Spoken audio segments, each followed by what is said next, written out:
Hey guys, it's Jake here with eTrailer. Today we have a 2023 GMC Sierra 3500 and we're going to be taking a look at, and I'm going to show you how to install the Retrax Pro MX hard retractable tonneau cover.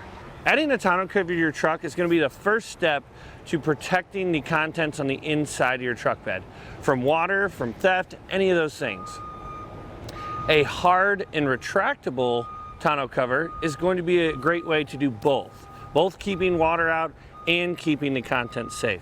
There's a lot of tonneau covers out there that are soft tonneau covers, and someone could simply take a knife, cut it open, and see what's inside your bed and perhaps take what's in there. This tonneau cover is going to be a nice sturdy aluminum construction. It's going to be very, very difficult to get into this. People are going to see it and they're not even going to try. It's going to have a lock on it too, so that you can lock it up. What I like about it is that Retrax actually advertises this as you can use it as a small load stop. So when you open up your tonneau cover, a lot of people will carry different things in the bed of your truck. So if you're carrying a elongated load, say some boards or some ladders out the bed of your truck, what you want to do is you'll still want to tie them down, but then you can slam your tonneau cover up against it and then lock this anywhere along the way, and it's going to help keep those items in place. To open and close this tonneau cover, you just have to unlock the cylinder, push this button, and then this lever acts as your handle. And if you have it set up right, the spring mechanism inside your tonneau cover should allow you to open and close your tonneau cover with ease. Over time, it may take some adjusting. We all know that truck beds may get out of whack from over the years. If you haul a heavy load in it, your truck bed may not be perfectly square anymore, or it may not be perfectly square from the factory, who knows. But we've got this one dialed in pretty good so that it's nice and easy to open for the owner of this vehicle. With the cover completely open, the canister is going to take up about 12 inches in front of your up by your bulkhead, which is not a huge deal. On a shorter bed truck, you will still have some space underneath. I have this cover on my personal truck and I really like it. The only time I do miss this space is when I'm going on a camping trip or something like that and I have a lot of taller items and I really need all the space in the bed of my truck. But if you're using this on a daily basis to carry tools in the bed of your truck, this is going to be the ultimate way to protect them. The other thing is, if you're using it to carry a fifth wheel or gooseneck, you can have all your items from camping, including your fifth wheel head, still in the bed of your truck. As long as you have it set the top of the head below the rails, you're going to be able to close the cover when you get to your campsite, hide that fifth wheel, and not have to worry about anybody taking it. The tonneau cover rails are going to be about 1/4 of an inch here on this lip above your bed rails. This taller part, in order for the mechanism to slide in and out of it, will be about 3/4 of an inch. But as you can see, it has a nice clean look. I think these really do add to the looks of your truck. The other thing that this tonneau cover is going to feature is it has a 500-pound evenly distributed weight capacity. So I know with my personal tonneau cover, what I'll do is if I'm carrying a box or we're getting ready to go on a trip and I have some luggage, I will set them up here and then I can get a hand, open up my tailgate, and then be able to slide things in the end or set it on the tailgate, open the cover up, what have you. With a soft cover, you're not going to be able to do that. You're going to end up stretching the fabric, potentially ripping it. But it's pretty strong, so you definitely want to use that to your advantage. If you have some building materials, you can set stuff up here, but again, make sure that you have the weight evenly distributed if you decide to do that. Now, one thing to note with these tonneau covers, it's not going to be waterproof. There's almost every tonneau cover you're going to have a little bit of water getting in, especially if you go through a car wash. If you go through a car wash with your truck, these can handle either the touchless or the car washes with the mops. But what I will say, we'll show you some footage of me going through a car wash with my tonneau cover. That is the hybrid version of the Retrax. It's a little bit lighter duty one, but that's definitely one thing to think about. A lot of people ask me the first time when they're looking for a tonneau cover, the first thing they ask is it watertight? And I can confidently say there is no tonneau cover out there that is going to be 100% watertight. There's just too many crevices where it can get in, but the best thing you can do is check your seals on a regular basis. If you have water just coming in the front right cab corner, then maybe undo the cover, put a little bit extra foam in there, and then that should help with the water intrusion. With that being said, let's go ahead and take it inside and show you how we got it in place. To begin putting the cover together, we're going to start by removing the screw, which is going to release this packing bracket. You want to save this because we're going to use it as a measuring tool later on in the install. There we go. Then we can take this strip out of here, pull this tape off, and we'll remove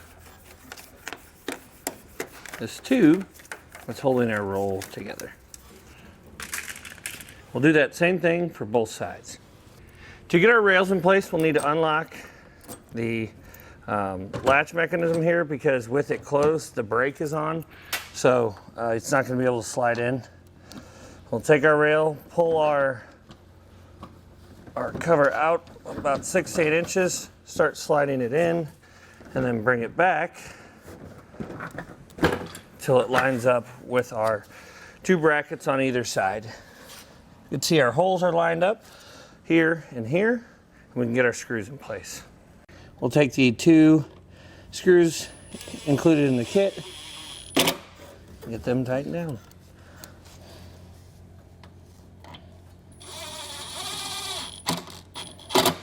With both of our rails installed, we take the back cover plate, slide it underneath our rail until you get your holes to line up on both sides. And we'll take the included screws and fasten those down. You'll need a 1/8 inch Allen head to get these in place.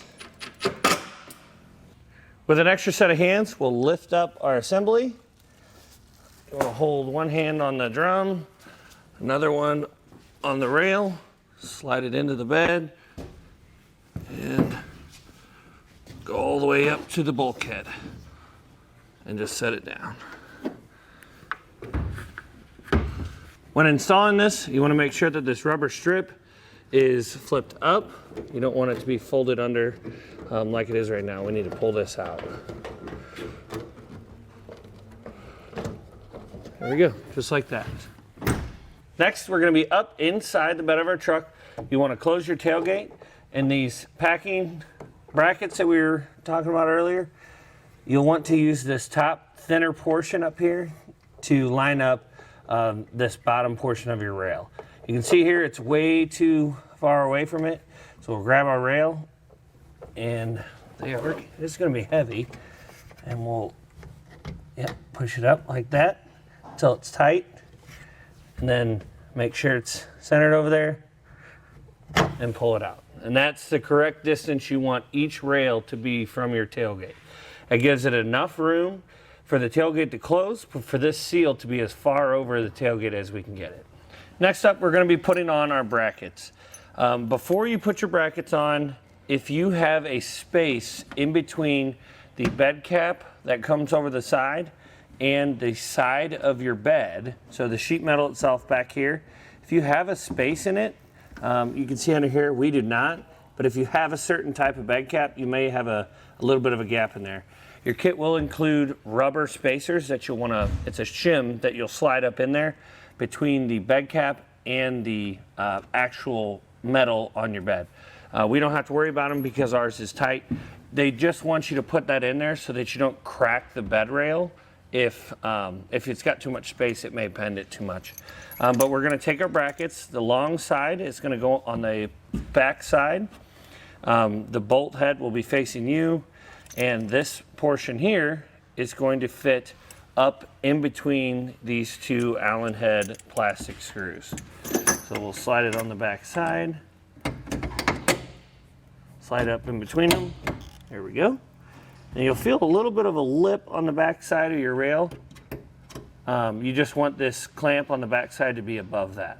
And we'll leave it there loosely for now while we get the other 3 installed. Now we'll want to push down on the tops of our rails in order to get a good seal.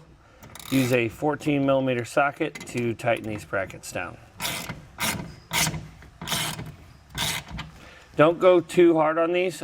Check your instructions. These will have to be torqued down.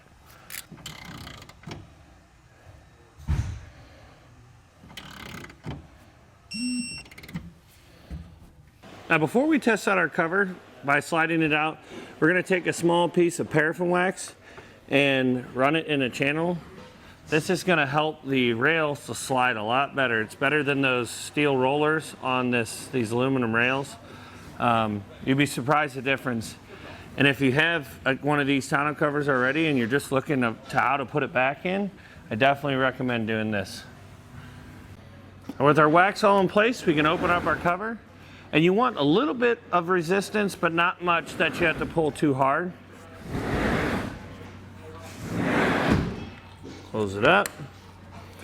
Looks like we have a good tight seal here. What I might do is I might loosen them just a tad, but otherwise that's pretty good. You want it to kind of go in back by itself, and it'll get a little looser the more times you do it. The last thing we're going to need to do is put our drain tubes in. And what we found with the GMCs is that they have these pre-drilled holes up here in the front, and if you don't want to have to drill out the hole in order to fit the drain tube down in it, you can pick up these barb fittings on our website. There we go. And then the smaller portion is what's going to go down inside of this. And once we have the tube connected, there should be more than enough pressure on that in order to keep it down inside that hole. Find the hole in the bottom of our tank and pop our drain tube in place. I like to, if I can, spin these around the back so that the remainder of our tube is back there. With everything operating smoothly and our drain tubes all in place, that's going to do it for the installation.